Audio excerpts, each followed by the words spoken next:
President Myers, skilled administrators, dedicated faculty, long-suffering parents, members of the illustrious class of 2006.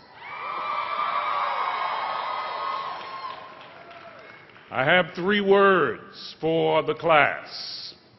Just do it. Just do it. 2 construction workers were taking a lunch break. One opened his lunch sack and sighed with resignation and said, "Not bologna sandwiches again." This is the 3rd time this week I've had bologna sandwiches. I hate bologna sandwiches. His buddy said, "Well, why don't you ask your wife to fix you something different?" He responded, "I'm not married. I made these sandwiches myself." Members of the class of 2006, most of the bologna you will find in your life, you will put there yourself.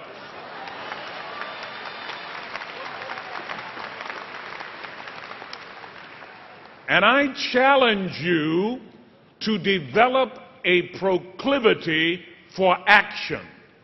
Just do it. Ecclesiastes chapter 11 and verse 4 is one of my favorite Bible verses. It states, "Those who observe the wind will not sow, and those who regard the clouds will not reap." This verse pictures a Palestinian farmer who, seeing the results of the wind, decides this is not a good time to plant seeds. It pictures another farmer who watches storm clouds gathering and postpones harvesting the crops. Those who observe the wind will not sow, and those who regard the clouds will not reap. Your success in life will come from you ignoring the storms, ignoring the winds, ignoring the naysayers, and developing a proclivity for action. Just do it.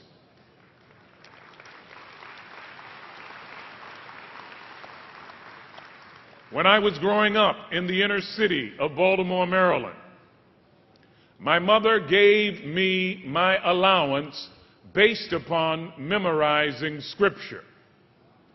She gave my 7 siblings and me a nickel a verse. One day, I stood before her and I said, "Mother, the first Psalm." And I started reciting it. "Blessed is the man that walketh not in the counsel of the ungodly, nor standeth in the way of sinners, nor sitteth in the seat of the scornful. But his delight is in the law of the Lord, and in his law doth he meditate day and night. And he shall be like a tree planted by rivers of water, that bringeth forth fruit in its season. His leaves also shall not wither, and whatsoever he doeth shall prosper." My mother stopped me right there. She said, "Number 1, I am putting you on a flat rate."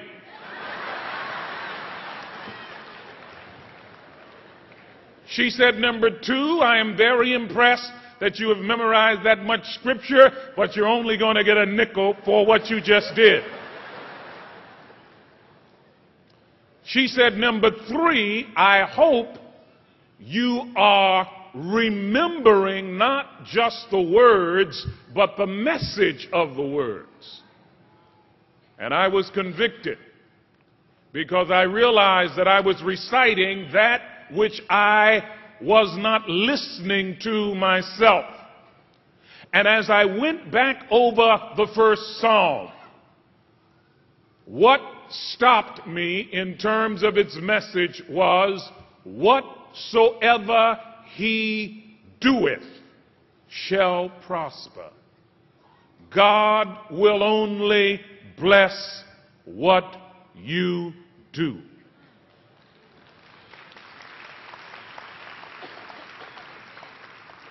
Now, how do you just do it?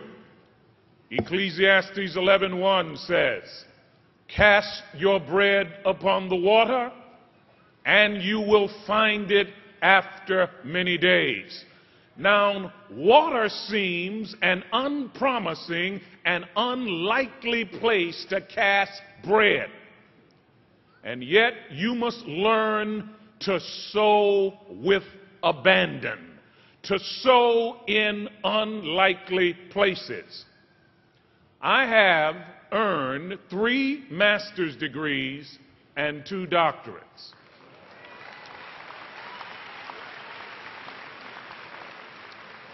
I have done so not because I'm a good student, but because everywhere I have lived in the military, the first thing I would do is enroll in a university. I actually, in the 70s, studied here at Norfolk State. I studied at Savannah State. I studied at North Carolina Central. I studied at Salve University in Newport, Rhode Island. I studied at the University of South Carolina in Sumter. I studied at Princeton. Everywhere I went, I took a class. You must sow with abandon. You must sow in unlikely places. And my friends were saying, Barry, why are you taking a course here and a course there? You will never get a degree taking a little bit here and a little bit there. But what I discovered was one day I took all of those courses to a university and showed it to the head of the psychology department. And he said to me, I think you've got enough stuff here for at least a master's, and you can head on to the PhD in psychology with this, a little bit here and a little bit there. Like the old Brill Cream commercials, a little dab will do you. Just do it. Just do it. Not only sow with abandon, but sow with optimism. Those who observe the wind will not sow. Those who regard the clouds will not reap. You can find 150 reasons why you shouldn't do something. The poet said, somebody said that it couldn't be done. But he, with a chuckle, replied that maybe it couldn't, but he'd be the one who wouldn't say so till he tried. So he buckled right in with a bit of a grin. He took off his coat and his hat as he proceeded to tackle the thing that couldn't be done, and he did it. Ladies and gentlemen, sow with optimism. I'm old enough to remember segregation in Alabama. I grew up in Baltimore, Maryland, but I went to college at Alabama A&M and Oakwood College in Huntsville, Alabama. When I was in Huntsville, the water fountains were designated colored and white. Every now and then, being a little mischievous, I would take a sip of white water. Didn't realize I was putting my life on the line, but I would take a sip of white water. I began to listen to many different theories and philosophies, and I was very pessimistic about race relations. Then one day, a diminutive preacher by the name of Martin Luther King Jr. showed up on our campus. And he was not pessimistic. He began to plant seeds of optimism because he wanted us, the students, to go and desegregate lunch counters. Now, I had been selling books in the segregated South, but I was successful selling books in the segregated South because I pretended that I was African. And I would knock on a door, and when I was greeted by an incredulous member of the majority group who was saying, "Are you crazy, son?" I would say, "My name is Elhaji Haruna. I am from Nigeria. I come to your school. I try to sell the books." And I was selling thousands of dollars worth of books as Elhaji Haruna from Nigeria. Try to sell the books. You gotta do what you gotta do.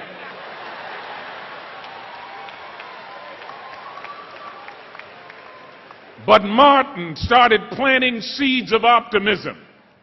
He said, "We shall overcome." And I remember listening to him as he said, "We're going to do it because the arc of the moral universe is long, but it bends toward justice.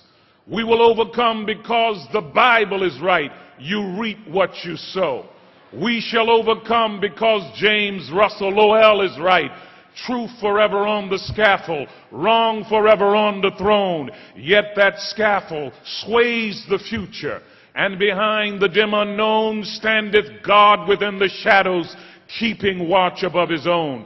Martin infused us with such a spirit of optimism that we were willing to put our bodies on the line in order to be free.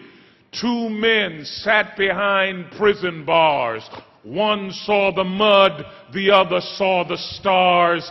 Just do it with optimism. Let no one tell you that there is anything that you can accomplish by the grace of God.